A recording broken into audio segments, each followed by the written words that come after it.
Content is being sent to a third party. Got it.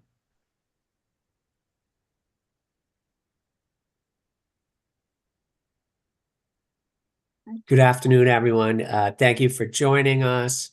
We'll get started in a few minutes. We want to give people the opportunity to join. And yeah, we'll get started in a few minutes. But thank you for being here today for what is probably the final meeting of the Connecticut AI Task Force, at least in this iteration.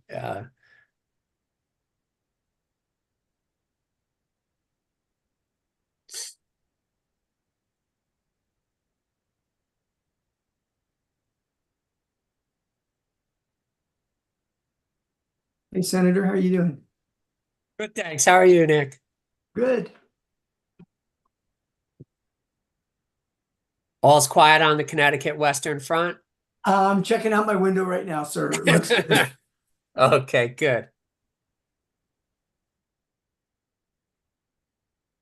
And so, MJ, how are we looking in the waiting room? The waiting room, I'm letting in there's a couple people still joining, but the last person should be joining now. Okay, we'll give it another minute, and then we'll get started.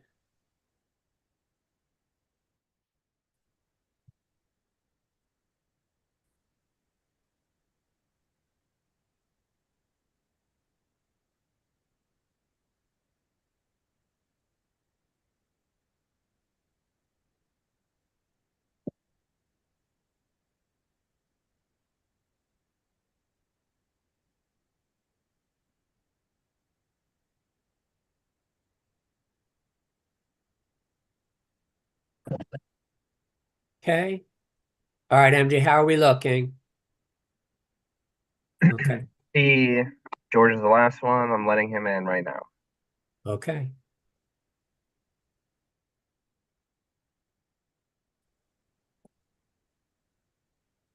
All right. Good afternoon, everyone. Thank you for joining us. I'd like to call to order the January 29th meeting of the Connecticut AI Task Force. Today is likely the final meeting of the task force in this iteration, or at least as it was created by last year's legislation.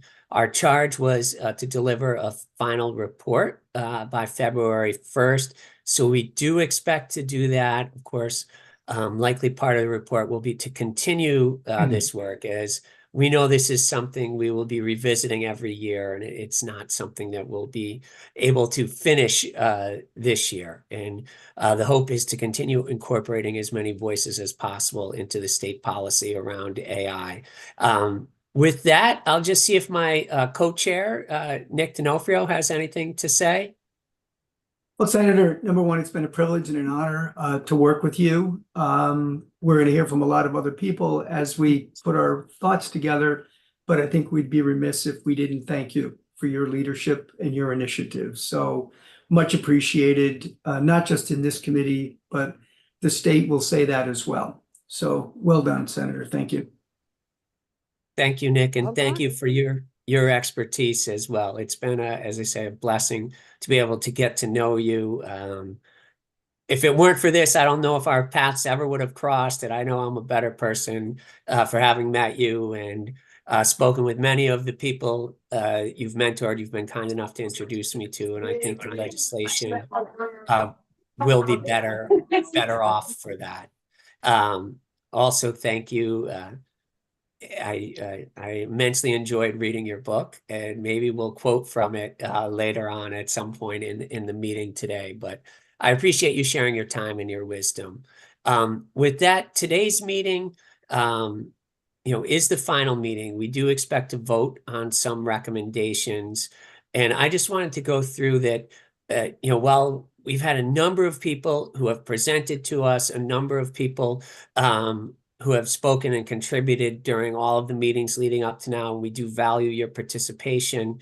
However, the way the legislation was crafted, there are only specific people who get a vote I'm the final say of the committee. And if you do not get a vote, do not feel bad. Neither Nick nor I get a vote on this. It is a lesson to craft better legislation going forward. But since there is a limit, we will to who gets a vote today. I would like MJ to read off the list of the voting members of the committee.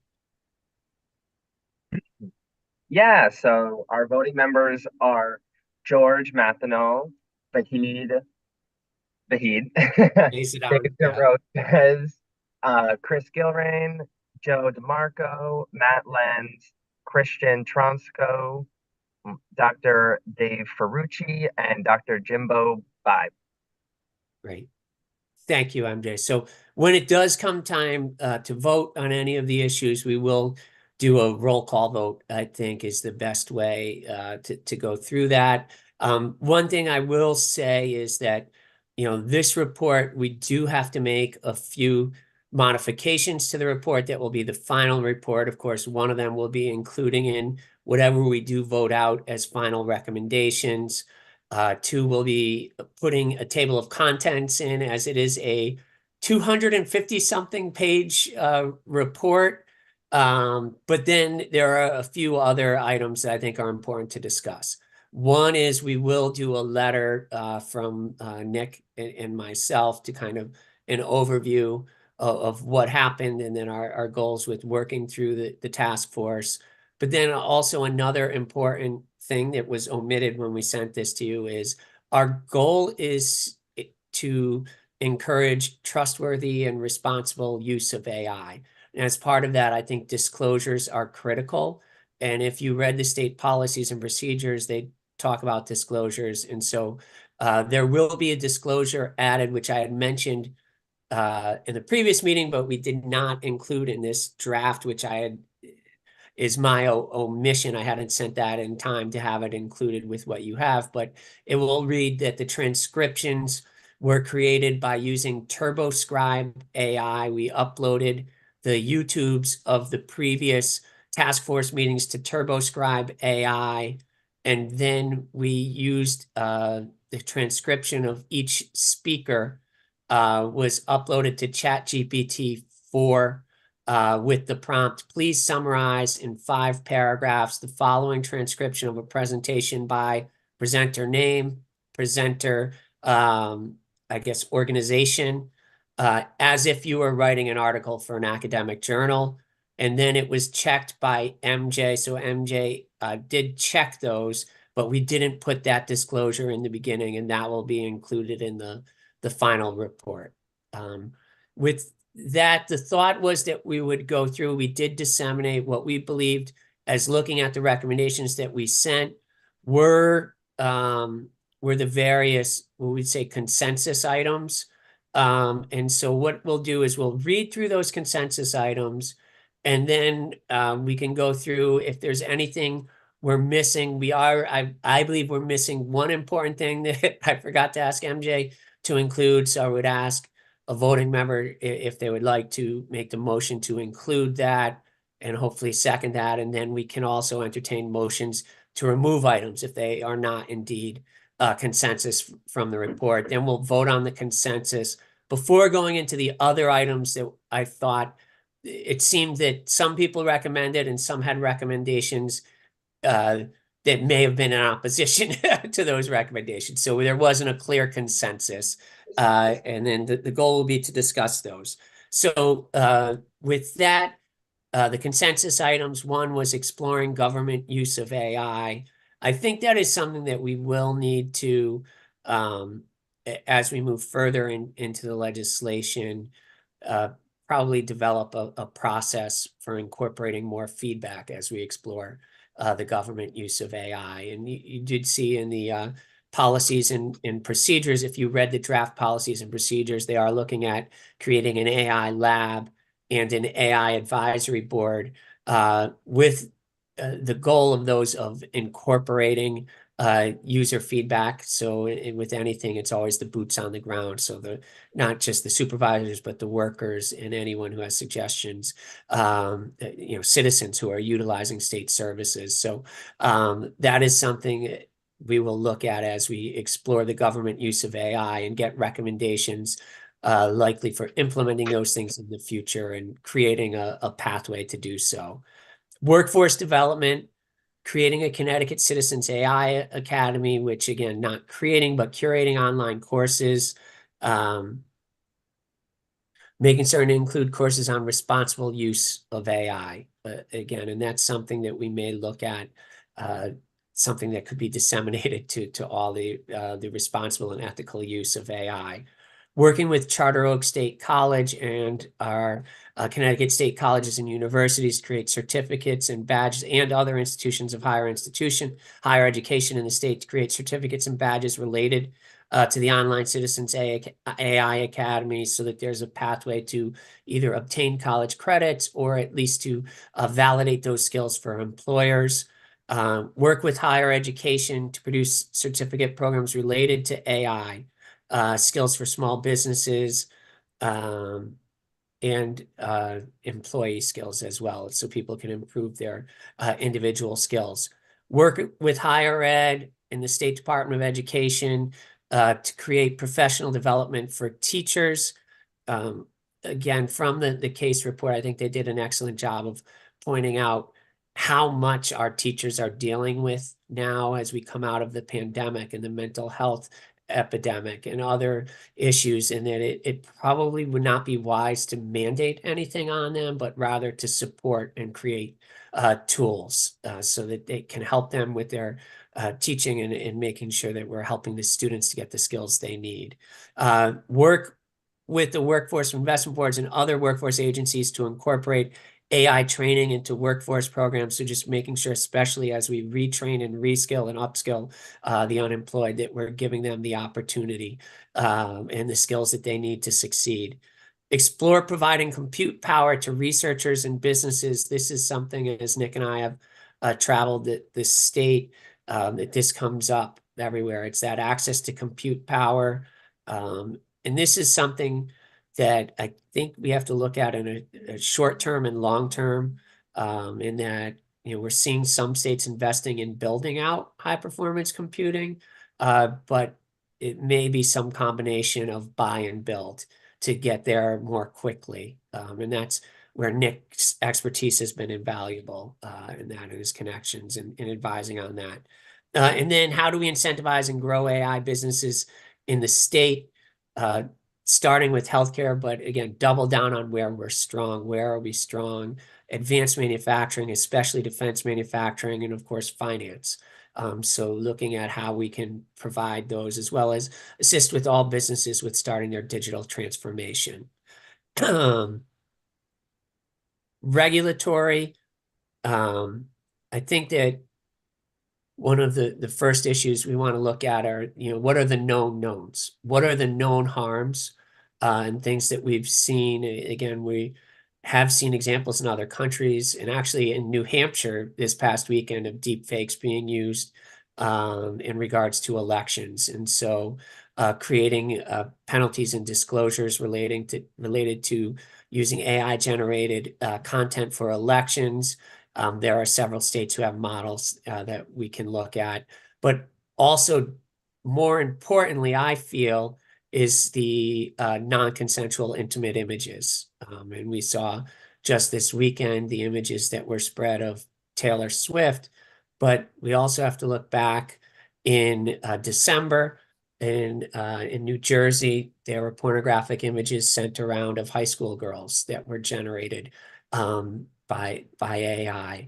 And so we know that these are potential harms, and we have to look at protecting and making sure that we criminalize that. And so looking at updating our statutes on the dissemination of,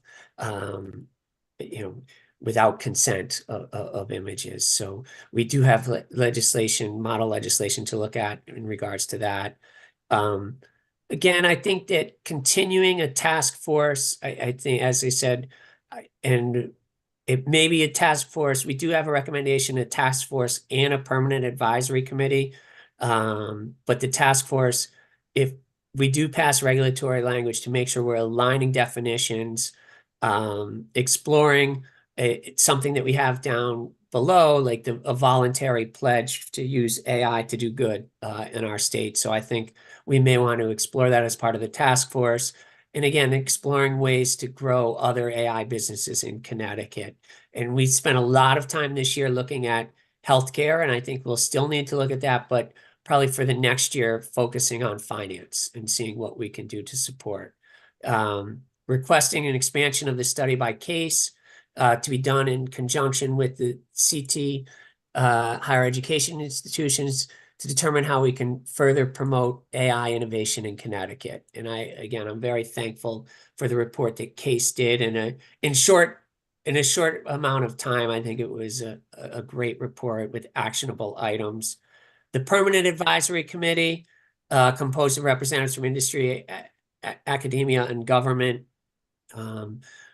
working with the State Department of Education and OPM to create model AI use policies for school districts. Again, not mandating the local districts, but trying to create resources for them, as we know that this is an issue that they will all need to deal with. And so with that, probably making sure that with whatever happens legislatively, and again, that would be an education committee that would not likely come out of the bigger bill, but advise them to incorporate as many voices as possible into creating those model policies.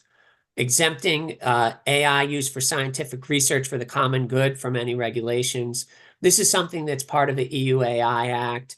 Again, it'll be how we draft that, but I think it would be IRB, research subject to IRBs would be exempt.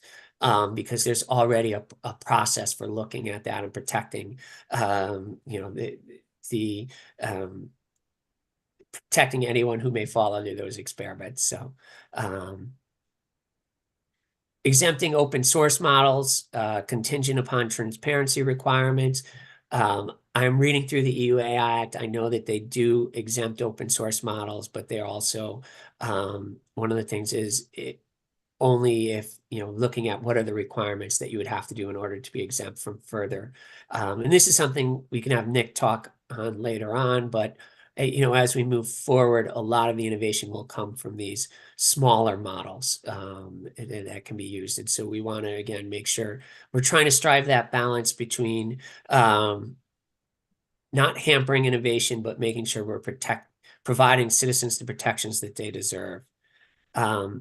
Prohibiting models from recklessly training on CSAM, child sexual assault material. And again, this is language we need to look at. There has been some proposed language, but there is a study December that came out from some Stanford professors where they analyzed the data sets that were used for training some of the generative AI models and found over 500 incidences of the CSAM within that. So again, it's just looking at that.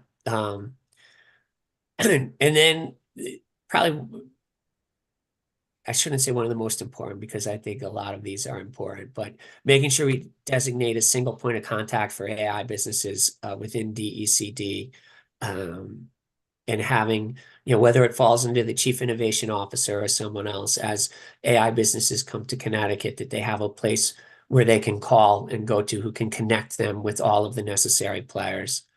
And that was the list that we had of the consensus items. I think there is one other that I would like to entertain a motion that I guess would have to come from a voting member. Nikki, I don't think you and I can do this, but one of the things we've heard is the importance of embracing diversity, right? When crafting legislation and when working with the data sets to make sure that they're representative. But I don't know if we would have a motion to make sure that we are incentivizing responsible AI that incorporates diverse viewpoints in the construction. Sandra, I will table it if this is the right time. And I'll second it. Okay, great. Thank you. So it has been the motion has been made by George and seconded by Matt Lenz. Is there any discussion? Senator, I'd like to raise the point that machine learning models are trained on data, and their performance is heavily dependent on how representative the samples in those data sets are of the real world phenomenon they are trying to model. I believe that diversity needs to be better defined, more accurately defined, for us to have a better understanding of what it is that we are proposing in this particular item. Okay, thank you, Vahid. So there's one, if you would like to propose a better definition of that point, but then the other thing I'll say is that this is a framework for the legislation that can then, in the ultimate legislation, yes, it'll have to be, we'll need a much better definition for all of these terms. So I don't know if you want to propose rewording the point. Well, mine was actually a question, not a suggestion.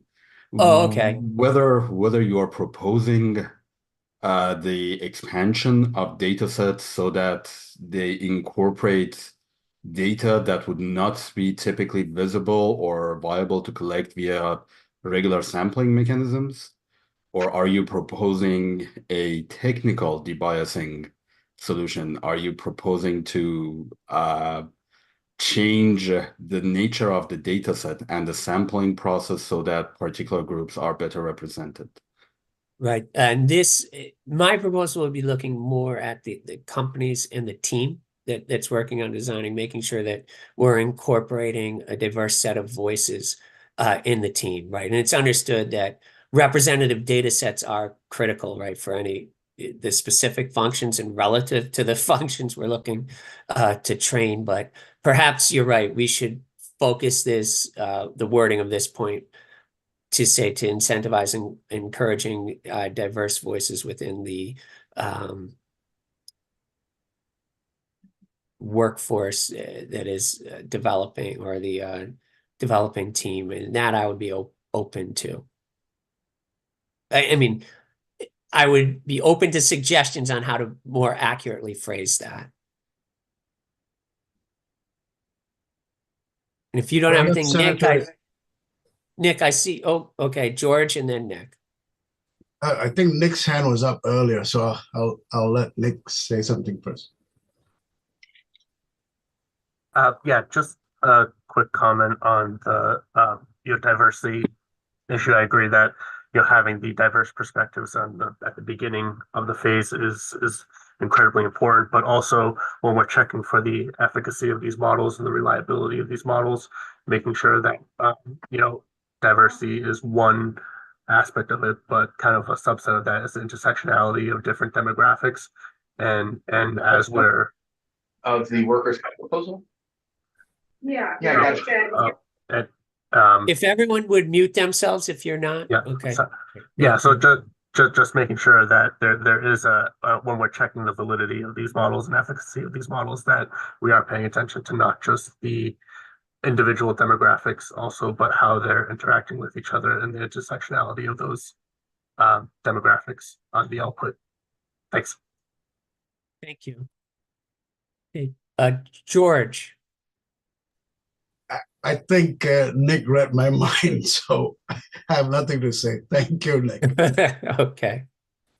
Vahid. So it appears that we have two different perspectives on the issue of diversity. One is about the model performance and training data, and the other is about the people involved in creating and evaluating the models. And I suspect, Senator Maroney, when you brought up the proposal and when George made it into a motion, the latter may have been your focus, as in you wanted to ensure that the people who are involved in creating and evaluating models come from different backgrounds, perspectives, and quote unquote identity groups. If that's the case, I believe that it needs to be further clarified. At the end of the day, we don't want to put undue pressure on businesses to involve somebody in a process just for the sake of diversity. We probably want people who are aware of the workings of the system to influence the creation when it comes to performance. Again, I believe that it may bring undue pressure on businesses who are trying to develop these models and evaluate these models to incorporate further elements in the technical groups just for the sake of ensuring that they are aligned with this recommendation. I hope I'm not being politically incorrect. I'm trying to see this from the perspective of a startup working on getting a proof of concept, a minimum viable product out, and they want to ensure that they are aligned voluntarily with our recommendations. And I don't want to make this into something that would be another obstacle in the innovation that they're trying to present. Right. And I think we do have to be mindful, right? We are trying to strike that balance. And I would say that we need to find a way to encourage the incorporation of the diverse voices. We're not mandate, right? Encourage the incorporation of diverse voices. And I would say that it actually is in the business's best interest, as we've seen McKinsey's study, they have a book called Rewired on, it's for more of a guidebook for CEOs on taking part in the digital transformation and leading your companies through the digital transformation. And one of the pieces of that they advise is embracing DEI within your business. The other thing that they cite is the fact that companies that do embrace DEI see almost a 25% higher return on their capital. And so it is in the company's best interest, although I would say we're not mandating, we're encouraging it. Because again, what we are trying to help them do, what many would say is the right thing. But it is important the way we word it. And so it's not, I think what we'll need to do is let me allow Dave Ferrucci and Nick to speak, because I think that we will need to have something written that we can post on the screen to vote on, because I'm a visual person, as I think some of the many people may be, and just hearing it said may not be enough for some people. So with that, Dave and then Nick.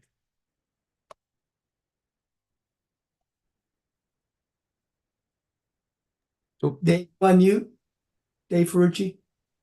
On mute. I mean, for me, this relates a lot back to the transparency issue and stuff related to biases and so forth. I mean, I think if you want to make a statement about diversity and inclusion, I think you could just, make that a very broad statement that this is an important consideration for AI. That as you compose these data sets to help inform people, to help improve decision making, that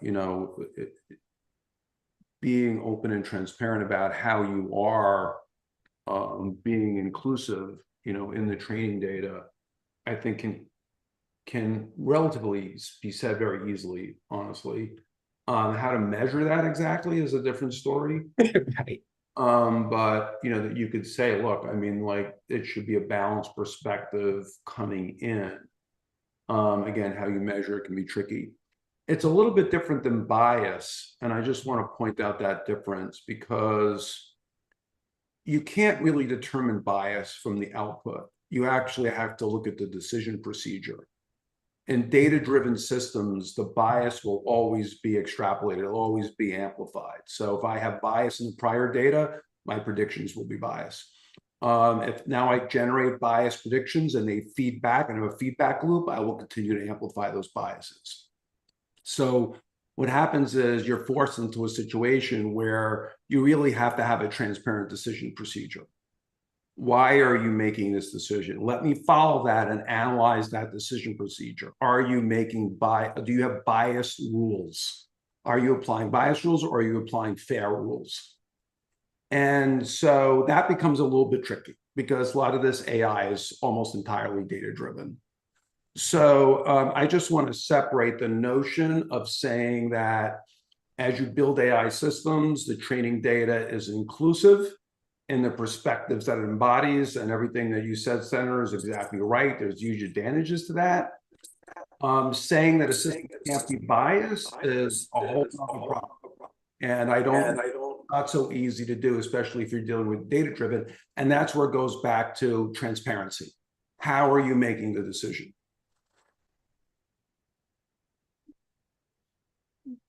Thank you very much, Dave. Nick? Yeah, Senator, so I'm taking on board all of these great comments and all of the comments that are coming into the chat part of this conversation as well. So David, thank you for those comments. You know, there's another way we could do this, Senator. We could certainly put what we're talking about into our cover letter. We're actually talking about people, and we're trying to kind of get people to focus on the fact that, you know, the more people, the more diverse the thinking is as you put into these models, the better thoughts you're going to have. Everything else we're kind of dealing with is the technology itself. You know, how to prevent what Dave Ferrucci just said, you know, how to be realistic about where you're going and what you're doing. This comment that you're focused on right now, maybe we just put it in our cover letter. And I think it's very worthwhile making, and I think several of you made it over the last couple of meetings, but that might be an alternative approach to consider, Senator. Thank you, Nick. Yeah, I think that's an excellent idea that that way we can summarize pull from some of the presentations and include that within the cover letter because it won't be appropriately expressed in a bullet point. So thank you for that suggestion, Nick. So with that, George, I would ask if you would be willing to remove your Motion? motion. Yes. Yes, I'll be happy to. Thank you. Okay, great. Thank you very much. All right. With that being said, are there any motions to remove any of the other points or that we have on there? Vahid. Senator Maroney, I'm not trying to be controversial. This is more of a question rather than a motion to remove. With regards to curation versus creation under the Connecticut Citizen AI Academy, I'm curious whether this was more of an economic funding decision than a functional decision. Yes, and I think that it's a funding and a pragmatic in that there is so much great content that has been created, especially by a lot of the companies who have presented to us as part of this task force, created by companies that have headquarters in Connecticut, like Indeed or Infosys that has a large presence here, that rather than using state resources to go out and recreate something that is already there, to try to work with industry partners to identify training and just make it accessible and promote that. So that was the thought behind the curation rather than creation. A quick follow-up on that, if I put my educator hat on, what I've experienced in the past 5 years where I've been teaching AI at the graduate level and the different facets, is that even though there are great industry crafted courses out there, they are very specific to technology stacks provided by those companies. They are not generic, as we call it in machine learning. They are not generalizable to other stacks, and that may put students at a disadvantage as the technology grows, evolves, and as more competitors coming to market. I don't want to bring up a specific example since this is on official record, but one of the things that we have an abundance of here in Connecticut are institutes of higher education that have already created courses on specific subjects that are of interest to what this task force is looking into, particularly when it comes to trustworthy AI and transparency. Leveraging those maybe in the longer term benefit of the citizens of Connecticut, rather than going to companies who have specifically and purposefully created courses that would only promote their own tech stacks rather than generalizability of skill sets.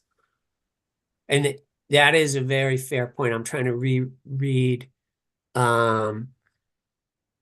And I think that the way it is written, we don't specifically reference, even though I had thought of industry, it's not specifically referenced. I was going to say maybe we would just amend the language, but I think that's by saying curating online courses would allow, and that's a great point, that we have one of our strengths as a state is our diversity of education, higher education opportunities and options, and the strength of those colleges and universities, whether they be public or private. So I think that's duly noted, that we should make sure we are including more, I don't know how you would say, platform agnostic education, so that it could be used across providers. So, but thank you for bringing that point up. And then I think next is Chris, his hand's raised, and followed by Dave, David Disroach, Ferrucci. Thank you very much, Senator. And again, really pleased to be a part of this great work. I just had a couple of points from TechNet's perspective. Obviously, we are very supportive of all of the points in the workforce development section. That was the main thrust of our recommendations, and we feel that that's the place where the state has the most leverage and the most potential. I don't know, kind of thinking about the various conversations that we've had, that there was a clear, consistent consensus on regulatory actions in particular. That said, so as not to be the turd in the punch bowl, I circled back with members, recognizing that there are some urgent issues that have kind of existing statutes that we can leverage, and things like election misinformation and non-consensual images are urgent things. And again, we have kind of model legislation and the laws of Connecticut that we can leverage. We are happy to vote yes on that first point, with if we could potentially get some clarification that any liability fall on the creator of that content, the individual who produces and disseminates that. I think it's important that we don't kind of lose the ability to use AI to stop this kind of action. The robocall that you referenced in New Hampshire, there's a technology that it is created by a TechNet member that was able to not only identify immediately that this was in fact AI generated, but have a good degree of certainty as to even what engine was used to make it. And we don't want to tie the hands of technology to weed out this kind of thing. I think that in general, if we could recommend two suggested pieces of language, in like overall comments as it relates to regulation. First being that any new legislation should leverage existing state laws. I know that you had asked Legislative Drafting Service to kind of do a review of what exists now in statute. I think that we should use that as a guiding light. Any new legislation should be specific to existing, gaps in existing laws, and AI specific. And then as it relates to kind of broader, more comprehensive regulation, again, we want to encourage the state to acknowledge, we're in a short session here in Connecticut, and there are federal work streams that are ongoing that actually have deadlines toward the end of this year. So to the extent possible to engage in that federal process and not try and duplicate or kind of circumvent anything that's going on at that level. And then with regard to the CSAM training on CSAM, I think that obviously we in general support the concept. I think it's going to be a matter of how one does that from a technical and regulatory perspective. I think that the same Stanford article that you referenced also kind of acknowledged the difficulty of doing that and even the potential need to train on objectionable material in order to to filter it out. Yeah, agreed that that point is difficult. I'm going to take careful thought of how you would craft. First, to your point of the deep fakes for the election, yes, the platforms would not be held liable. It'll be similar to the Michigan legislation, where as long as they have policies and procedures regarding disclosures, right, with safe harbor, that they wouldn't be held liable. The non-consensual intimate images, likely what we'll do is we will modify section 53A 189C on the unlawful dissemination of an intimate image, where we'll just add in there that it would include an image that was generated, just to make it very clear, an image generated by artificial intelligence. So that, again, that would be on either a Class A misdemeanor or a Class D felony on the person, not on the company. So on the person who had done that. Class A, if they disseminate it to one person. Class D, disseminated to more than one, is my reading of the statute. And that was what we were looking at for updating. Again, Illinois last year passed a digital forgery statute. So we'll look there and engage some professors around the country on how best to craft that. But we know that is one of the, I think, most important risks we need to address when we look at, again, what happened with the Taylor Swift, what happened to the high school girls in New Jersey, but also in 2023, 13 children died by suicide because they were the victims of sextortion. There's an article of a boy in November who was tricked by, it was men in Nigeria, into sending a naked picture. Once they had it, they blackmailed him. And then he eventually was so embarrassed and didn't know what to do that he took his own life. So what happens when you don't need to send a picture anymore, right? And again, we can't prevent some of these things from happening. But we can criminalize it to do the wrong thing. And so I think that that's one of the most important things we need to do is address, right, with risks. You have the known known, the known unknown, and then of course the unknown unknowns that are the hardest to address. These are those known risks that I think we can all agree on. And this is not final language, so of course we're going to have to work together to get to that final language. But I think that we can all agree this is something that is critical that we address. Agreed, and you'll have TechNet's vote on that point. Thank you. Okay, David.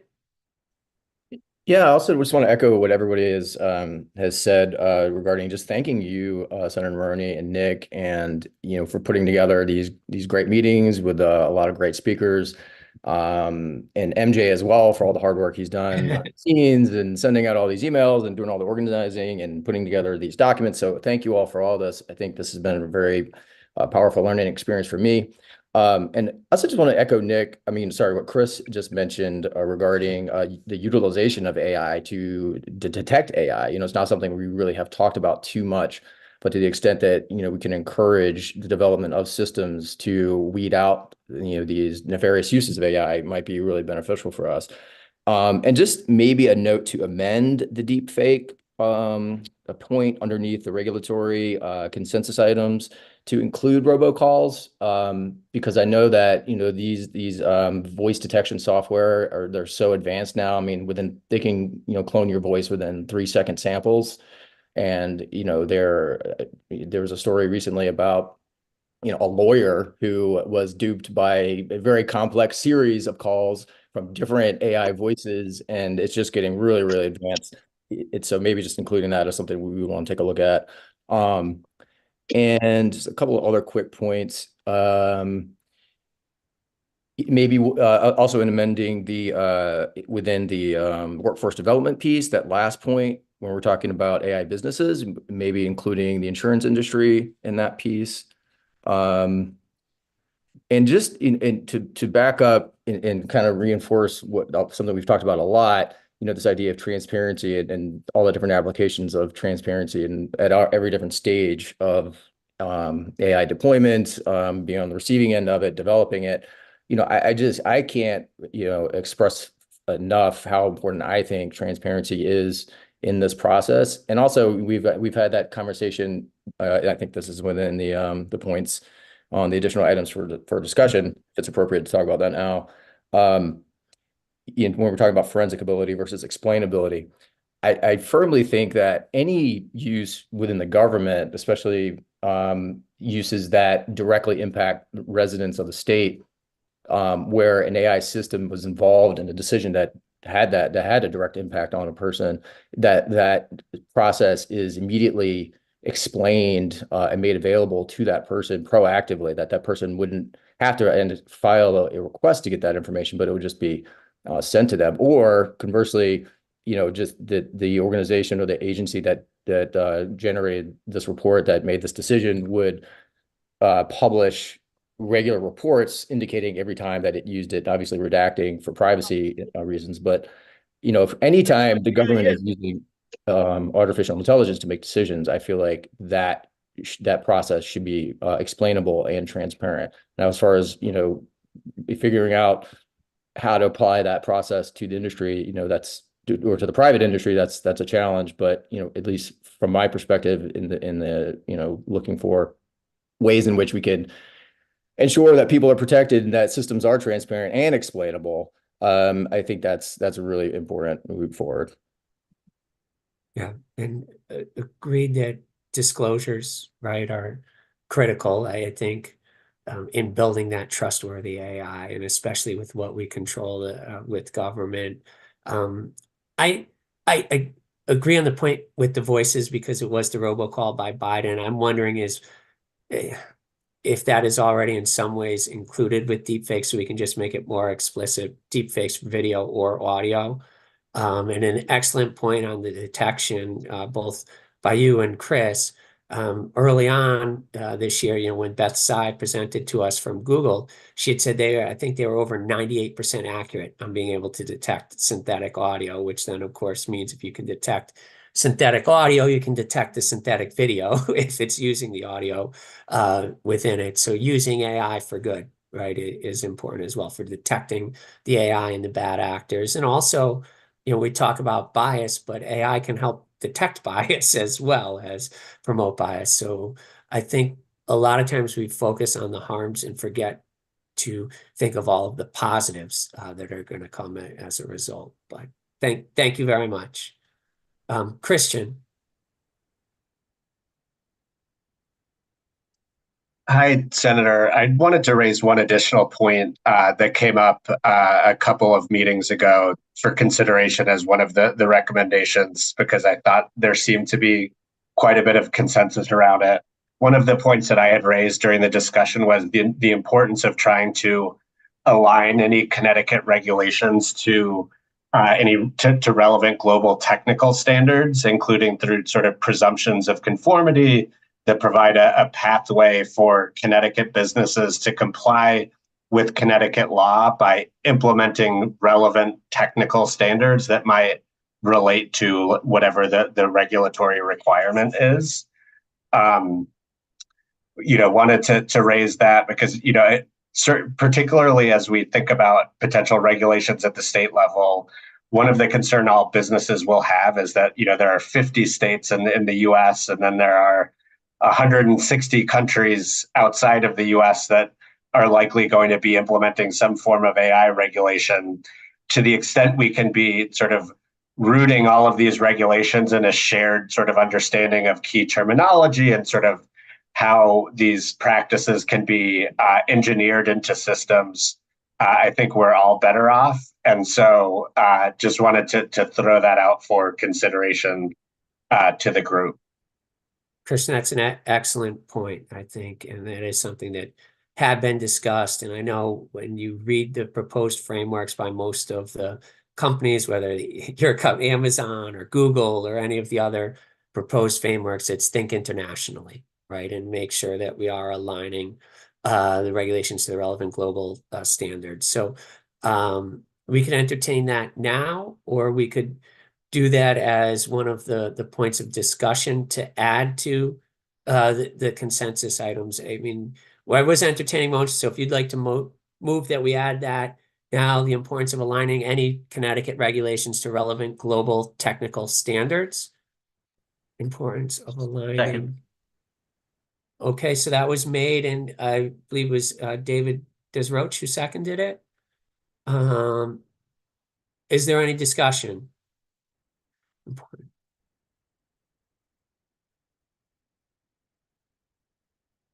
Vahid. I completely agree with the point that Christian made. I believe that it's vital to encourage our local AI industry by making sure that they don't need to go down to various paths for compliance.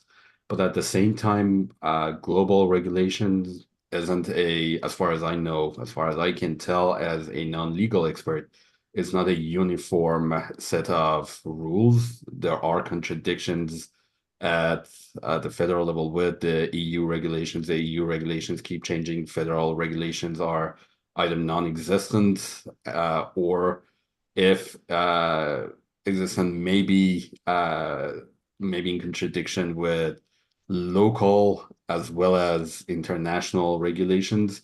So I'm not entirely sure how much effort we would like to put in at this point in ensuring consistency and universal compliance. And you know, I'll let Christian. I see Christian has his hand raised, and then I'll add. I was going to make sort of one sort of point of clarification. While I think it's helpful, and you know, as Connecticut thinks of regulations, it should look at what other jurisdictions are doing on regulations. But my point is a somewhat different one, and it's really focused on global technical standards that may come out of organizations like ISO or IEEE, or potentially NIST. And to the extent there are technical standards, technical engineering standards that relate to requirements that Connecticut may be considering as a regulatory requirement, that organizations should be able to leverage those technical standards as a pathway for complying with the Connecticut requirement. My apologies, Christian. I had incorrectly understood your point that you were talking about legal standards rather than technical standards. I completely agree with that. Okay, thank you, Vahid and Christian. George. So to Christian's point and Vahid, so last November we had the NIST AI Institute's launch, and in the conversation and the deadline that was established, which was January 15th, the goal is at some point around July 29th that NIST will share to all the 50 states those standards and compliance that they would be aggregating or accumulating and synthesizing from now till July. And then they're going to share it with the White House and Congress for the approval before dissemination. So it will also include some of the ISO standards, and IEEE folks were there as well for the meeting on November 17th. So it's a consensus that NIST will do the collating, curating of those different technical and legal standards that they can then dispense after Congress or White House approves it. So that's July. I don't know whether it shifted down to August or not, because the deadline was meant to be January 2nd, but then they moved it down to 17th or 19th. So we at some point, Connecticut will receive that hymn book, so to speak, that we can look into adopting and shaping for Connecticut's purpose. And they've been, through the executive order, they were also tasked with coming up with a number of definitions, and the timeline ranged on them. I think some are July, some are, I think, even in September. They were given more time to come up with some of the definitions, but either way, it'll be after this session, but before next session. So for some issues to consider more fully next session would make sense. So with that being said, if we could just have a vote on Christian's motion to add the importance of aligning any Connecticut regulations to relevant global technical standards. MJ, if you would just do a roll call of the voting members, please. Yes. Let me. Okay, roll call vote. George Mathenol, Yes. Vahid Bazadon, Yes. David DeRoches, Yes. Christopher Gilrain, Yes. Joseph DeMarco, Yes. Matthew Lenz, Yes. Christian Tronowsko, Yes. Dr. Dave Ferrucci, Yes. Dr. Jimbo B. Yes. Thank Okay. you. All right, so that was added. What I would like to do now, if there's no further discussion before we go on to the additional points, and again, we can add any additional points that weren't considered. These were ones that were mentioned in people's recommendations that I thought would warrant this further discussion, but there are always, everyone on the committee is free to add any points that we missed. But if there's no other discussion on the consensus items, I would like to see if we could have a roll call vote on adopting those consensus recommendations.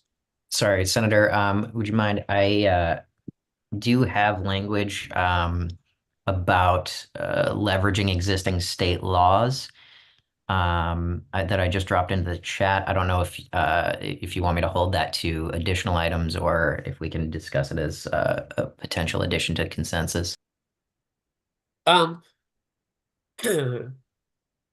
We could either do that as the first of the additional. So with the additional consensus, once we adopt them, we'll vote on all the other one by one and add them in to the, actually, no, there'll be an additional recommendation. I think the consensus we want to be, so yeah, we'll entertain that motion to add that to the list. So if you would just read that out again. Any new legislation should leverage existing authorities under state law that already provide substantive legal protections and limit new authorities specific to the operation of artificial intelligence, machine learning, and similar techniques where existing authorities are demonstrably inadequate. So again, just trying to understand that, laws already on the books deal with a lot of these outputs. New laws should be limited to specific to those specific harms that we've identified, like in the case of the election misinformation and non-consensual images. I would say if we could hold that to additional items, I'm not sure. Understood. Okay. And then we'll let you go first on that for the additional items. So with that being said, MJ, if you would call. Yes. Another roll call vote. We have George Mathenol, Yes. Vahid Bazadon, Yes. David DeRoches, All right. Yes. Christopher Gilrain, Yes. Joseph DeMarco, Yes. Matthew Lenz, Yes. Christian Troncoso, Yes. Dave Ferrucci, Yes. Jimbo 5. Yes. Thank you. Okay, Chris, if you'd like to make a motion. Yes, I would like to move that we add language just emphasizing the need to take stock of what is already on the books and limit new legislation to those known knowns. Second, All right, motion has been made and seconded.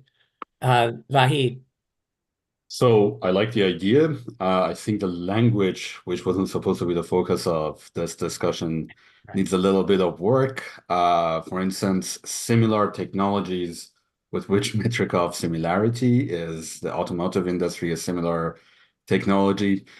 I think it needs to be very well limited to the definition of AI as drafted in the report or the bill.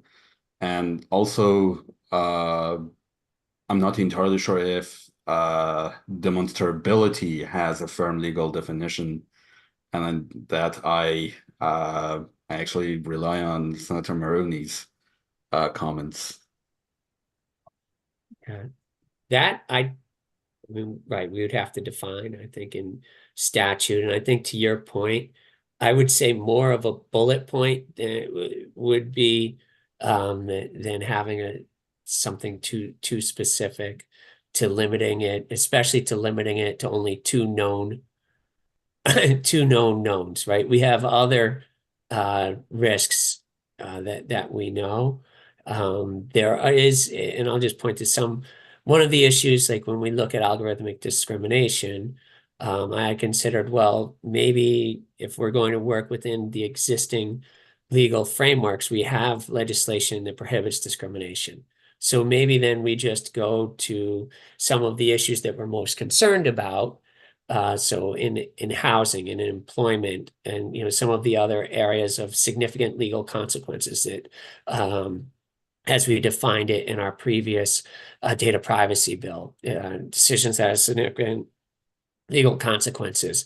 What if we just went into a few, so finance, right, your access to loans, to housing, to employment, what if we just went and modified those statutes to make it clear that if a discrimination by an algorithm is the same as being as discrimination, the effect of that would be then wherever we didn't specifically state it, they would assume that you were allowed to, there could be the assumption. So I think that if we're too specific in the language here that we recommend, there are also unintended consequences. Yeah, And sorry, with that, Senator, I wanted to clarify that was the intention was definitely not to limit it to those two specific things. Just to kind of acknowledge that laws exist in the state that may already cover those certain actions that we might be concerned about. Yeah, and and again, I'm not a voting member, so but I'll put it out.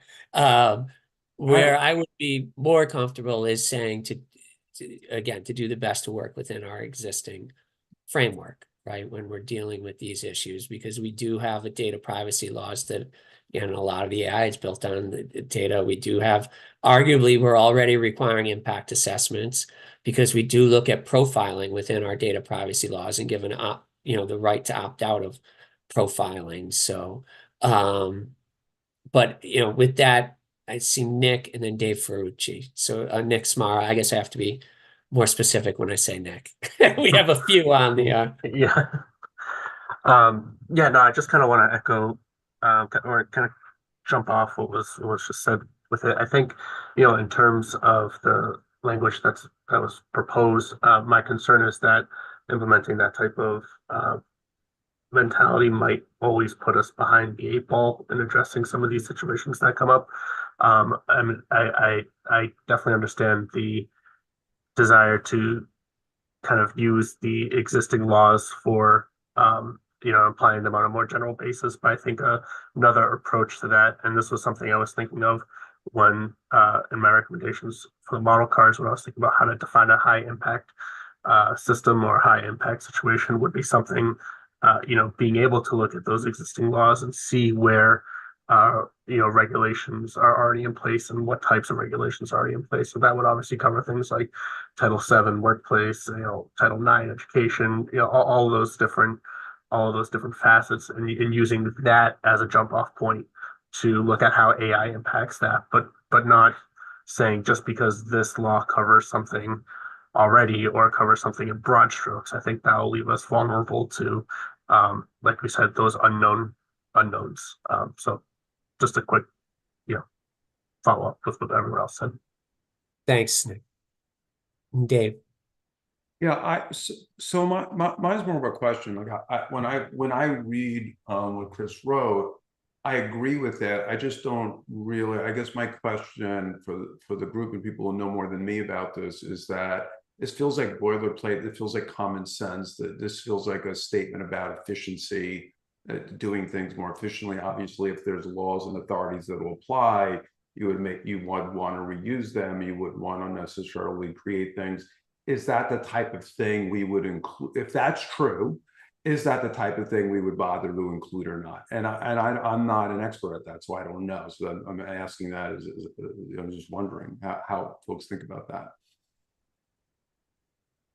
Yeah, I think that, right, it seems common sense, right, that any new legislation should leverage existing authorities and that we don't want to necessarily create new enforcement mechanisms, create new agencies that would have to enforce things. So utilizing the existing structure. I think the trick is figuring that out, right? It's like, right. It's figuring it out, and then the limiting piece is also to limit new, what does it say in there? Limit new authority specific the operation of artificial intelligence, machine learning, and similar technologies where existing authorities are demonstrably inadequate. I think that, to Vahid's point, what does that mean, demonstrably inadequate? I think it would be more, I think it would be more comfortable if it were inadequate, right? Versus demonstrably, because what is the standard for demonstrably inadequate? And again, that being said, these are recommendations of a task force that will then be taken, by legislate to craft the legislation. Chris, I don't know if you have a response to Dave. No, I would generally agree with Dave's identification of what the gist is here, and I'm certainly not married to the language as written. Yeah, I think my net on this, it kind of comes out to, I mean, we should craft recommendations that we believe are, for the most part, specific to, I think, the new challenges that AI present. I think when it gets down to drafting real legislation, I hope people are thoughtful enough to be efficient in the application of the existing authorities and laws. I mean, that's the way I net out on this. Does that make sense to folks? Yeah. Okay. Nick. Yeah, we just can't let the legislators use AI to do that, Dave, and everything will be fine. That is a crazy closed loop feedback system. So look, hey, Chris, I think intentionally you're doing the right thing. You said the right things. Would you be comfortable if we reflected that perhaps in our cover letter as well, as opposed to try to force this as a recommendation? That would be my only suggestion to you, Chris. Understood. Yeah, I think that could work for us. Okay. What do you think? If there's not consensus on including it as a recommendation. Yeah. So, all right, just to be clear, Chris, then, would you rather have it voted on to see if it's included as a recommendation, or would you rather us include it in our cover letter and we could send it to you prior to us putting it in the final report so that you could have input? Yeah, no, I'll take it as part of the cover letter, taking into account Vahid's point that he just added into the chat. Okay, great. MJ, would you do me a favor? make sure you're copying everything out of the chat and saving it so I can read it later. I don't know if already told him to do that, Senator. Don't worry. Yes, Nick did. All the chat is saved. It's good to see so we're on the good. same page, Nick. All right. Thank you very much. All right. So let's go down to the other additional item. Oh, actually, Chris, would you withdraw your motion then? I'm sorry. Withdraw. Okay. Move Thank to you. withdraw. Thank you. Model card. So let's skip the impact assessments and go to the model cards or data cards or other artifacts to increase transparency. Nick Samara, I know this was part of your recommendation. I don't know if you wanted to speak. Or Dave Desroche, if you'd like to speak. Yeah, I'd be happy to kind of summarize and provide some additional context for it. So essentially what we were trying to get at with this is having some, easy to understand and fairly digestible way that the everyday people can get access to the information on how these decisions are being made, especially in, like I mentioned previously, like these high impact systems. And I think having some type of regulatory framework in place and regulatory authority to make these standards, to set minimum standards, or at least point to other broader standards, whether it be NIST or the ISO, would be important. I think, I'm not going to go through it all again because went through it at length before, but I think having, when we talk about investment in AI, I think investing in the foundation of it and the foundation of our regulatory system is incredibly important, because we need to have that strong base in order to kind of get these larger gains that we're hoping to leverage through these systems. And so I think investing in doing it right from the beginning is going to be should be a main focus. And I'm hoping that these model cards and these other transparency measures are a solid foundation we can build off of. And the important thing, or the most important thing, I think, is in implementing something, any transparency measure, it has to be readily available to the public, and the public needs to have quick access, be able to have quick access to it, and be able to understand, at least in broad strokes, how decisions that are impacting their day-to-day lives are being made. And I just Thanks, second Chris. everything Nick just said. Thanks. All right. So Dave, then would you like to make, because Nick, you're like myself, an advisory member, not a voting member. I don't know what our official title is by the legislature. Yeah, you are, as a result of your role, you've been designated. So Designated, exactly. Yeah. So Matt, I see your hand raised. Yeah, thanks, Senator. I totally get the need for transparency. I think we just need to digest the whole model card concept a little bit more. So I would be open to something along the lines of like replacing require with examine, and just examine the use of model cards. I just don't think, personally, my organization's at the step yet where require is kind of a specific word. Okay, so since a motion hasn't been made yet, would you like to make that motion with changing the word to examine? Can I just? Oh yeah, actually, Dave. Let me just comment on that, because I generally agree, and I have a suggestion. Is, I mean, when I look at the items that we had consensus on, I don't see one directly related to developing transparency requirements, metrics, evaluation procedures to ensure that people can understand how these models are making their decisions. So, and I think the model card concept, as mentioned, is just one potential implementation.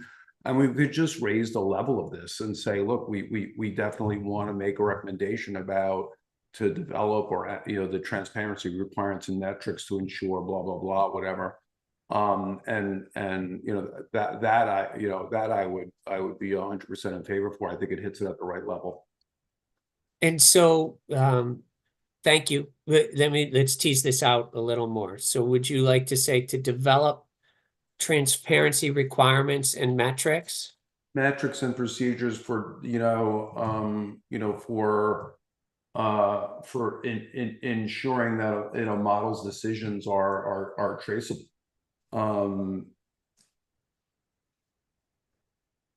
Are we saying explainable, or are we trying to stay away from that language?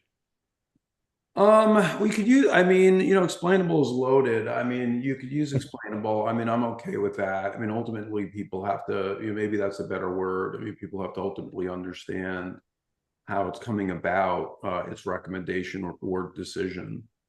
And, I just think this is a very important issue. And I think, as many of us already mentioned, we think we've got to hit the transparency head on. And agreed, right? Transparency and accountability are, I think, going to be foundational to developing, to really getting trustworthy AI and getting the full adoption. Exactly. I'm just wondering if we should say, because as you mentioned, that explainable, it seems to be a little harder, right? In terms of defining if we should say traceable here, because we do have discussing, and it, again, I think it's tricky because you're making the motion. I think there's maybe let me just shoot from the hip here on just, I think that there is pros and cons, right? Because something could be traceable at some level, but not actually understandable. So I can go and it could say, the algorithm went to this number and then to this number and this to this number. So you're able to trace it, but I have no idea what any of that means. Explainable implies that I, as a consumer of that information, that you've explained it to me. You've explained how you're making that decision, and it's consumable ultimately to me, so I can sort of make a decision. So, but the downside of explainable is who ultimately decides whether or not that was a good explanation. And, we're in this predicament. I mean, this is ultimately, I think, unavoidable. And that's why that's why transparency and accountability are so linked together. So in other words, if I give you an answer and I give you an explanation for that answer, is that explanation sufficient for you to make a decision? If that decision turns out to be wrong for you, my answer was wrong, my explanation was also ill-founded, who's ultimately accountable and liable? So at some point, buyer beware. So, but it's probably not at the point I've given you an answer. It probably has to include an explanation of why that answer makes sense. So that at that point, you could say, okay, look, you as a human, as a consumer, you could decide whether or not that was justifiable, your decision was justifiable for you or not. So I guess, I'm sorry, I'm thinking out loud, I apologize. No, but I kind of guess that I'm actually more comfortable with explainable, because I think ultimately, the AI has to try to explain it. And you have to feel like you're getting that explanation. It may or may not be good, but like I said, at some point, buyer beware. I don't know exactly what that point is, but okay. So does anybody disagree? I mean, I'm revealing, my confidence is not 100% on that. That's what I'm thinking about it. Maybe if we just couched it and said, explainable to the greatest extent possible, not because it's not going to be wholly explainable in every single instance, but to the extent that it can be explained, that it is. And if it cannot be explained, can it be traced? And same kind of couched language with that, trace it as far back as you can, to the extent possible. So I don't know if we're getting a little bit too into the weeds on that, but now that you're talking, I'm thinking of another downside of explainable, and I think the senator might have been referring to that as well, which is that when they talk about explainable AI and you connect that directly to machine learning, a lot of people will throw up their hands and say, we know that this is largely impossible, so why are you even trying to do this? and it would be discarded for those reasons. So, transparent, it's, so anyway, I'm struggling a little bit. I think what when we say transparent, what we mean is, provide access to the data and the process that was used to produce the answer. Provide access to the data and the inferential process that we use to produce the answer. I mean, there's going to be a lot of stuff around this, but I think we have to try, and we have to try and demand that is ultimately accessible. I 100% agree. Just if I could interject real quick, I was looking at the AI risk management framework from NIST, and they kind of give some high-level definitions of each one. So transparency being what happened, explainability being how the decision was made, and interpretability being why the decision was made. So I think, maybe leveraging some of those frameworks would be helpful. But also, I don't think that we can just set a definition and let it run its course. I think that's why I'm advocating for a stronger regulatory framework and some actual type of body that is involved with reviewing these different transparency requirements that we have. And I just wanted to quote from one of the sources I cited in my our recommendation, and it's the first one in the end notes. It says an essential ingredient of successful machine-assisted decision making, particularly in high-stakes situation, is interpretability, allowing humans to understand, trust, and if necessary, contest the computational processes and its outcomes. So, as we focus on understanding how and why, I think it's also important that whatever we employ gives the public enough information that they can also,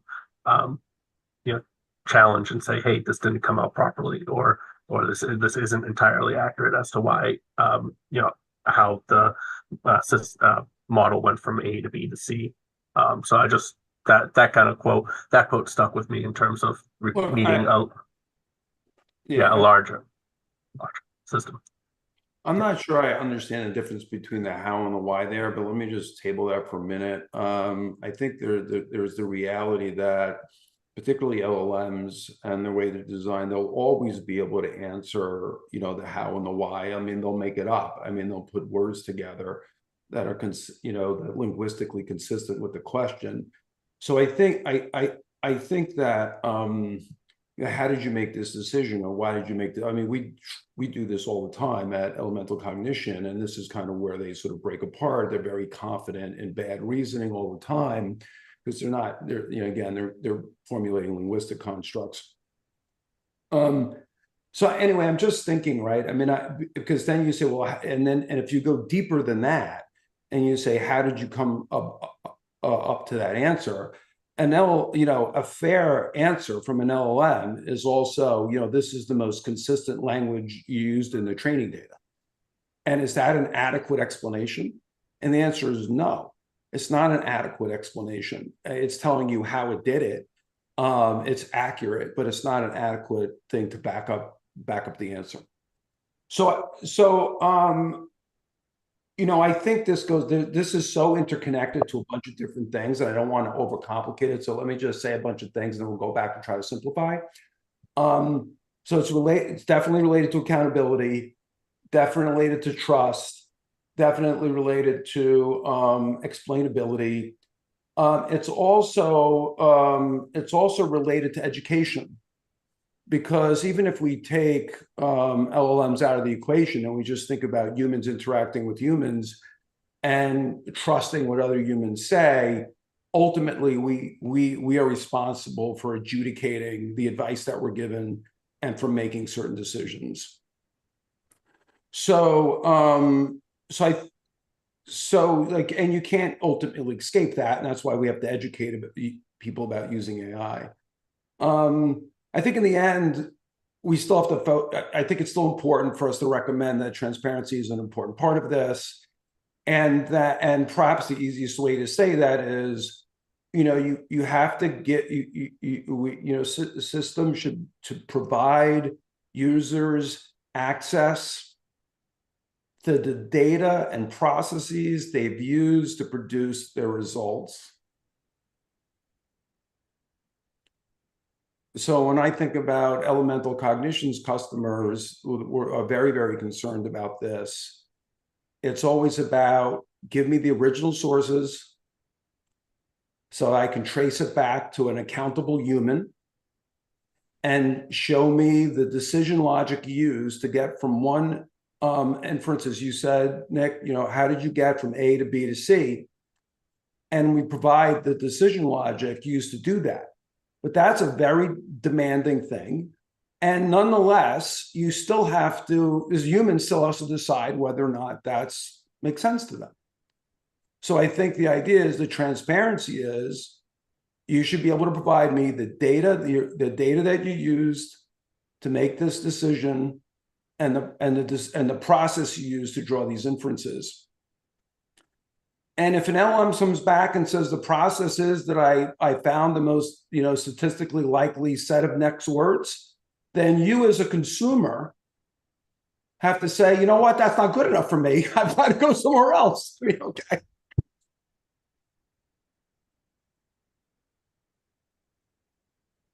So let me, Dave, let's have Jinbo's hands raised, Chris, Vahid, and then we have to circle back because I don't believe we've actually made the motion yet, but let's let them speak and then we'll make a motion after that.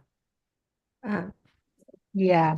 I feel so I think we all agree that we need to increase the transparency, accountability, and interpretability of the AI systems. And these concepts, transparency, accountability, these concepts are really intertwined together. I want to echo some of the concerns Dave brought up. I feel although in general, we all agree with this, but it seems like we lack of actionable items that we can actually use to measure whether or not we increase the transparency. So I feel now I start to get sense why when Nick started to talk about this, we require model cards and data cards. I feel these are the different components of the AI system. So we're trying to examine from model perspective, from data perspective, maybe from the actual delivery, the storage, from some artifact perspectives. So I wonder, because it's so hard to actually have concrete requirements, I wonder can we say like an exposure, like what Dave said, we wanted the exposure of your data, what kind of data you use to actually train your model and how you train your model. We want that exposure.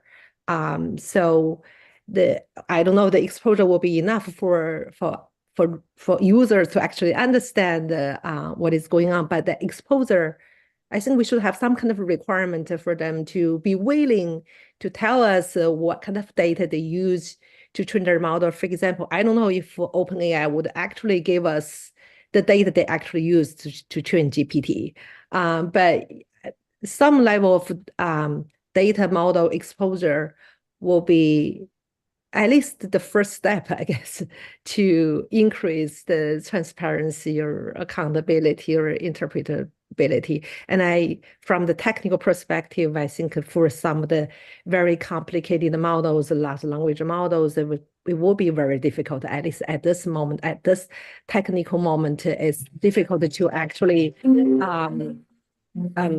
create a satisfactory explanation. Sorry about that. That's why I'm thinking maybe we should put some words like you need to expose. You should be willing to expose your data, your procedure, your training algorithms.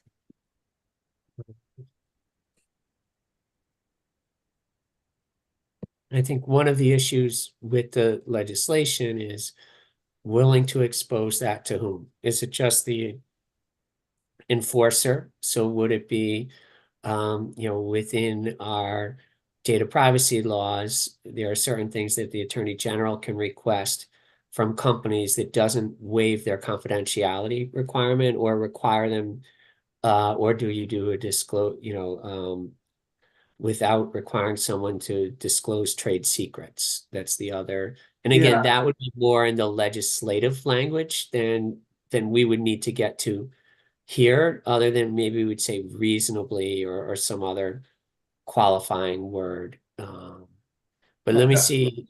Yeah, I think you're kind of on it there because it's interesting. Like when I think about public trust and I think about the use of these things, this is really where the rub is, right? So there's sort of these two choices you have in some sense, which is either provide the original sources and the inferential methods used to produce the answers so that I can adjudicate what I want to do, and then it's on me.